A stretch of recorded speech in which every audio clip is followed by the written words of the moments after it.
नमस्कार साथियों। आज हम एक नए सेशन के साथ मैं आप लोगों के सामने रूबरू हो रहा हूँ। लोग कहते हैं कि कलयुग खराब है। भाई साहब, ये कलयुग नहीं है। ये सबसे अच्छा बेस्ट युग है हम लोगों के लिए, जिसे हम लोग कलयुग कहते हैं। अब हम आपको सही कहानी बताएं।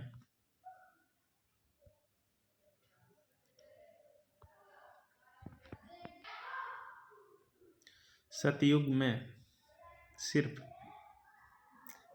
एक ही समाज के व्यक्ति को पढ़ने और लिखने का अधिकार था। द्वापर में दो ही जाति के व्यक्तियों को पढ़ने लिखने का अधिकार हुआ।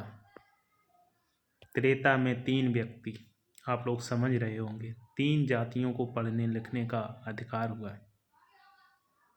और कलयुग में सभी लोगों को, जिसे आप लोगों को कलयुग बताया जा रहा है, ये कलयुग नहीं है। ये हम लोगों का सबसे बेस्ट युग है। क्योंकि सतयुग, द्वापर और त्रेता में हम तीनों युग में कीड़े मकोड़ों की जिंदगी जिया करते थे। और इस युग में, जिसको कलयुग बोल रहे हैं, इस युग में हम सुख चैन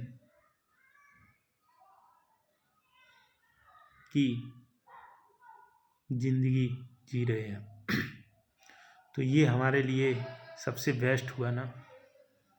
उस युग में हम लोगों को झाड़ू बांध के चलना पड़ता था, और आगे हमारे बुजुर्गों को झाड़ू बांध के गले में मटकी डाल के चलना पड़ता था। तो वो युग कैसे अच्छा हो सकता है हम लोगों के लिए। हम लोगों के लिए तो जहाँ हमें कपड़ा पहनने का अधिकार है, चलने का अधिकार है, उठने बैठने का हर एक चीज़ का अधिकार है। आजकल तो गाड़ियों पे भी हमारे लोग चल रहे हैं। पहले हम लोग में से किसी भी लोगों को ये अधिकार नहीं होता था, ना पढ़ने का, ना लिखने का, ना उठने का, ना बैठने का, जहाँ तक कि कपड़े पहनने का भी अधिकार नहीं था। तो वो युग हमारे लिए अच्छा है कि ये कलयुग नहीं है।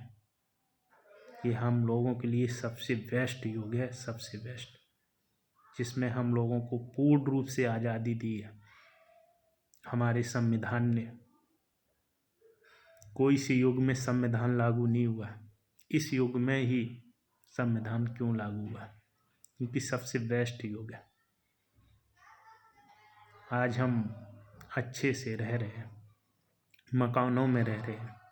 पहले झोपड़ी भी नसीब नहीं होती थी। हमारे बुजुर्गों को इन लोगों ने अगर झोपड़ी भी बना लिए तो वो भी जला देते थे। और अभी भी इनका वही युग चल रहा है कि अभी भी ये लोग, गंदी मानसिकता के लोग, अभी भी हम लोगों के मकान गिरवा देते हैं। तो हमारा सबसे बेस्ट और सबसे युग अच्छा, जिसको ये लोग गंदा बता रहे हैं, जिसको कलयुग बता रहे हैं, ये हम लोगों के लिए सबसे बेस्ट युग है। इसको कलयुग मत कहो साथियों, बेस्ट युग कहो अपने लिए। अगर कलयुग है था तो पीछे वाले युगों को याद करो, वो कलयुग था, ये कलयुग नहीं है। क्योंकि इस युग में सभी को सम्मान है, चाहे महिला हो चाहे पुरुष हो। उस युग में ना महिलाओं को सम्मान था, इस युग में महिलाओं को भी सम्मान है। तो ये हमारा संविधान का युग है। तो सबसे अच्छा योग इसी को मानते हैं। जय भीम, नमो बुद्धाय। अपनी वाणी को यहीं हम समाप्त करते हैं।